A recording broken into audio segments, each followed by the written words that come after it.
A lot of new drone pilots may think that 400 feet is the highest that they can fly. Now in this video, I'm going to show you 3 different ways that you can fly above 400 feet and the 1 mistake that can lead to big fines.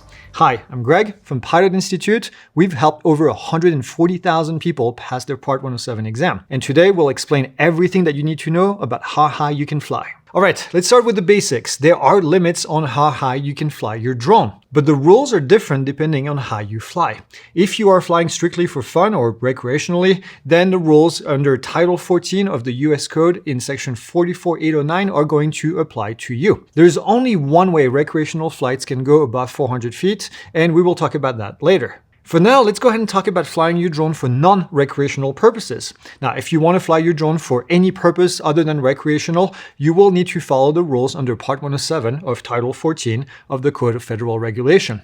Now, in this case, you need to pass a 60-question test in order to get a certificate that's called the Remote Pilot Certificate. And if you are flying under Part 107, the regulation in 107.51 says the altitude of the small unmanned aircraft cannot be higher than 400 feet above the ground, unless. Now, before we talk about the unless, let's go ahead and talk about above ground level, or AGL for short.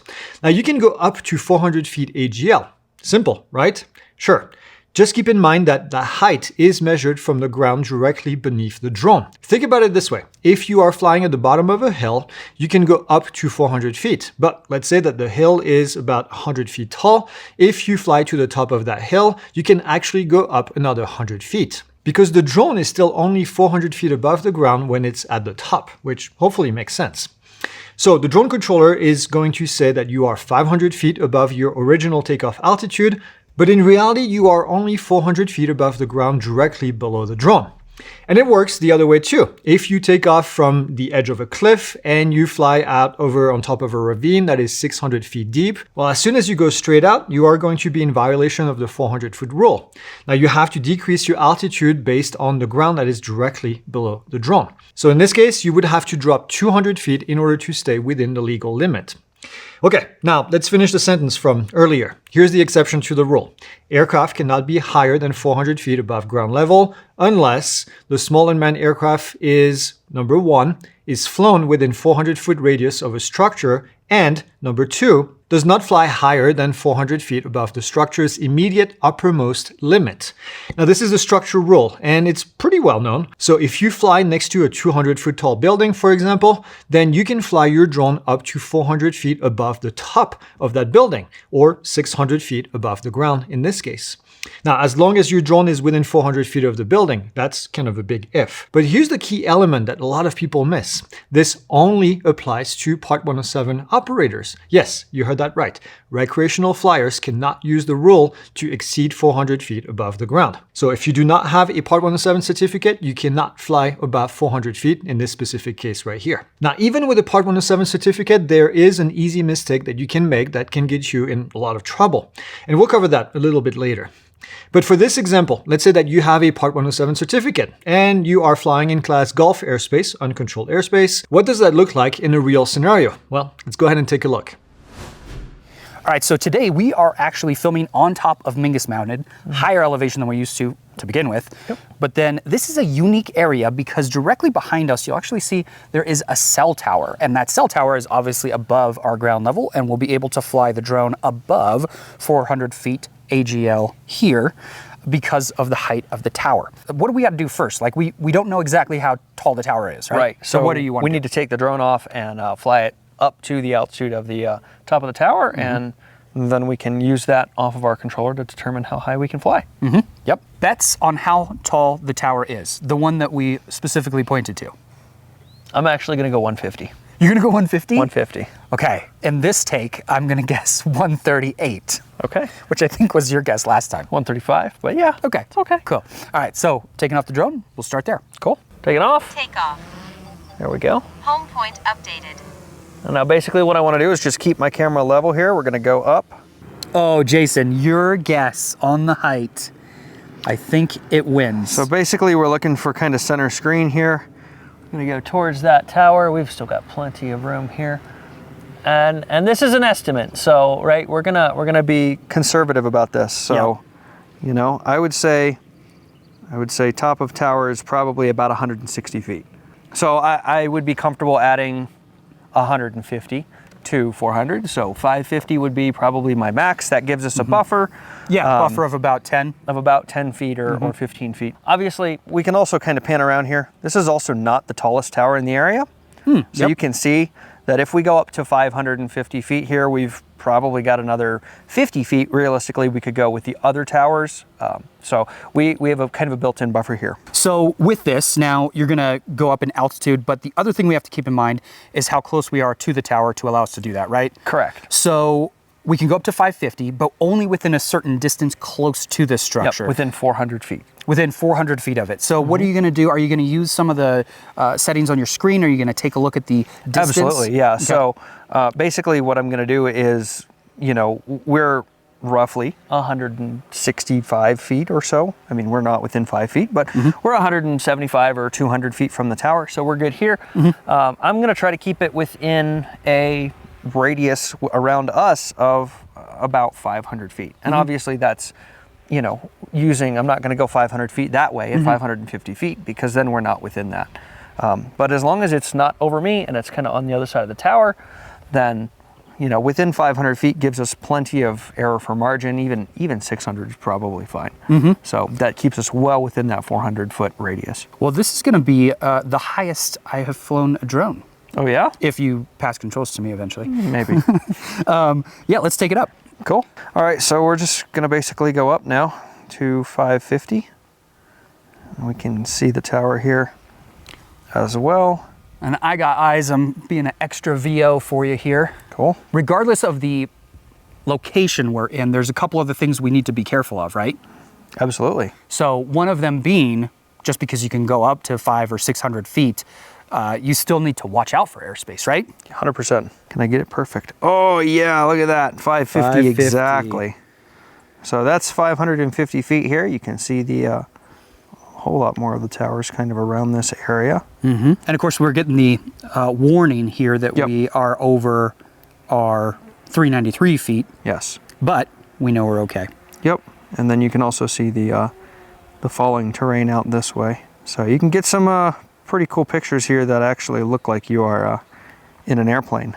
That one, that looks like you're in an airplane. It does, yeah, because interestingly enough, we're right directly next to where people will throw themselves off a cliff in a good way because they have a paraglide, they have a glider that they're attached to. There's a gliding point here that it's a launch point that they do. So another question here, because we're right next to this hang gliding area where people jump off and go for a fun trip, hopefully.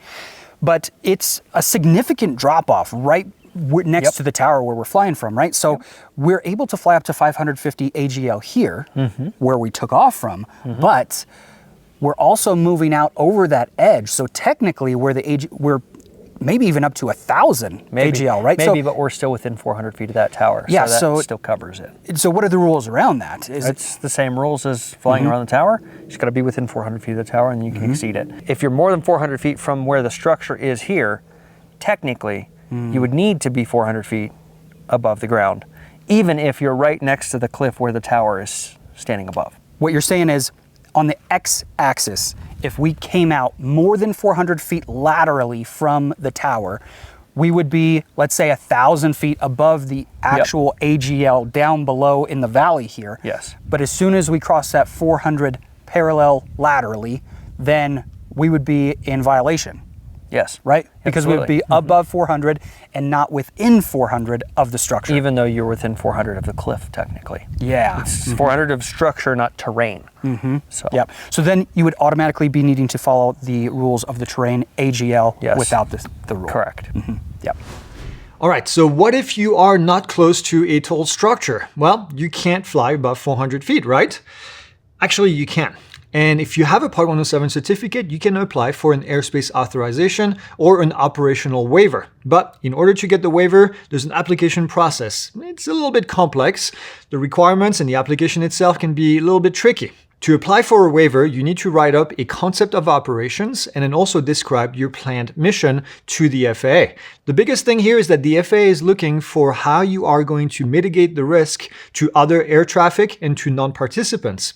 So be sure to consider all the different parts of your operation. And if you want to get some help with a waiver, we have a course that's called Waivers Made Easy. There we explain all the different types of waivers along with a worksheet to make sure that you cover everything that the FAA needs to know. Also, if you need something far more complex, we can actually help you through our consulting services. We've helped a lot of large corporations to get their own waivers.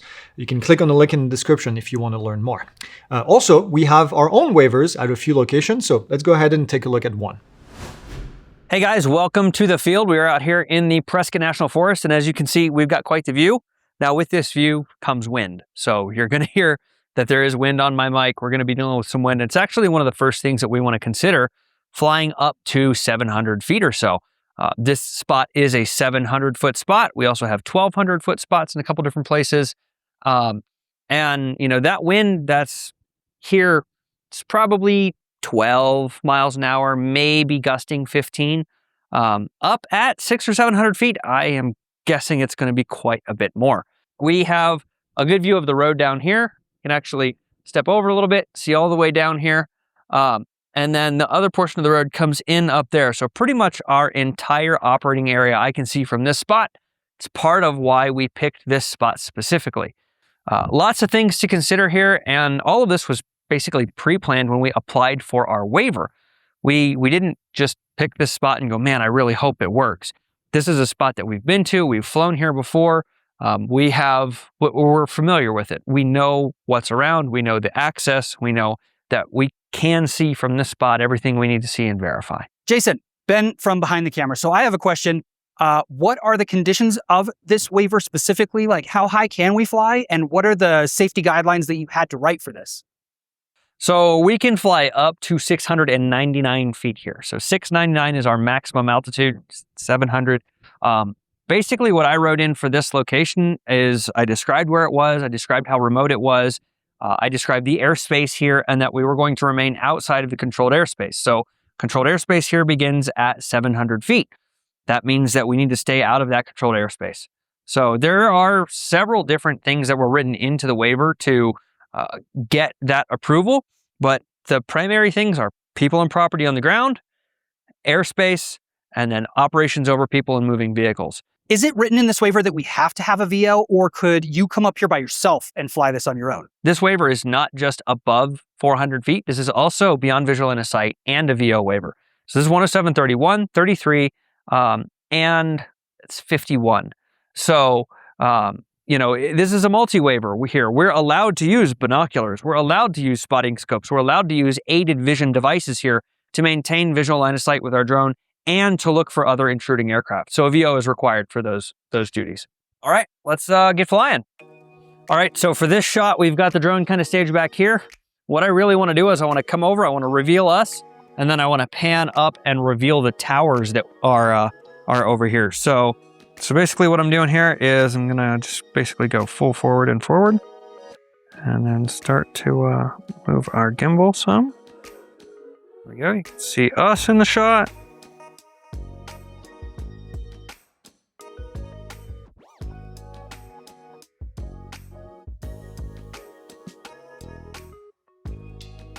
We are over 400 officially. So.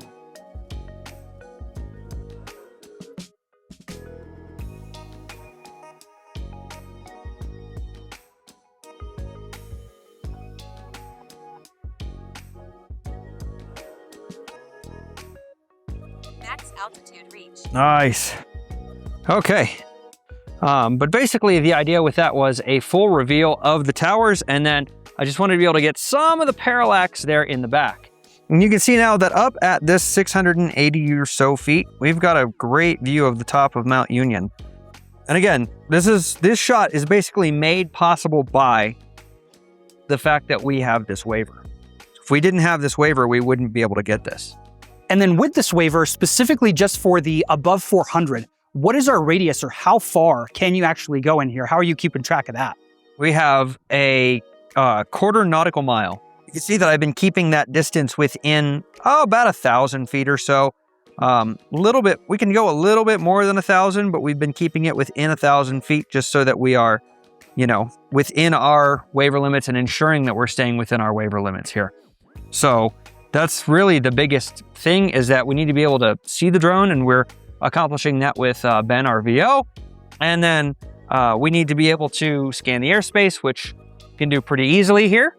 And then we need to stay within our limits. So that is below 699 feet within just over 1,000 feet. So pretty good, actually. It's over about 1,250 feet. So we're good there. And this is what it looks like at 688 feet if you've never been up this high, or you don't have a waiver or don't have a tower to fly next to. Okay, so what if you don't have a Part 107 certificate? Is there any option out there to fly above 400 feet? And the answer is yes, but there is only one. If you use a CBO fixed site authorization. Now, CBO is a community-based organization that is recognized by the FAA. Some CBOs have differing guidelines and limitations on their fixed sites. So make sure that you check the rules before you go and just send it. So for example, this is Lower Goldwater Lake right here. As you can see, there's an AMA FRIA right here, of FAA recognized identification area, and they have an authorization to fly to 700 feet AGL. So that means that anyone can fly that high in that area? Well, not really. Only people that are associated with the AMA club for that specific area can fly up to 700 feet. So if you see something like this near you, make sure that you check first to make sure they don't require you to be a member. Chances are they do. Okay, let's go ahead and talk about the easy mistake that I mentioned earlier, and this applies to the structure rule. If you are flying anywhere in controlled airspace, and that's anywhere outside of Class Gulf airspace, you are going to need to have a LAANC authorization. Now that part is usually pretty easy. You just need to apply using an FAA approved service like Aloft. But here's the part that's easy to miss. Altitudes in your LAANC authorization are absolute above the ground. What does that mean? Well, the approval that you get cannot be added to the altitude of any structures or to the top of trees, for example. The approved altitude must be measured above the ground. So for operations that occur in airspace that requires approval, you are limited to the altitude on the UAS facility maps, unless you have an approved waiver, which we talked about already. So for example, there's a building complex here in Tempe, Arizona that is about 240 feet tall. Now, if we take a look at the airspace in that area, you can get a LAANC approval up to 100 feet AGL. Now that means that you cannot fly your drone over that building. You are still capped to under 100 feet, even though there's a taller structure nearby. Now, the only way around this would be a special airspace authorization. This is much easier to get than a waiver, but you do need to have your Part 107 certificate, again, like we mentioned before. And if you don't have your Part 107, well, guess what? We can help you, just like the 140,000 people that we've helped before. Our Part 107 Made Easy course comes with a money-back guarantee that you will pass the test. You can click on the link in the description to learn more. Thanks for watching. We'll see you in the next one.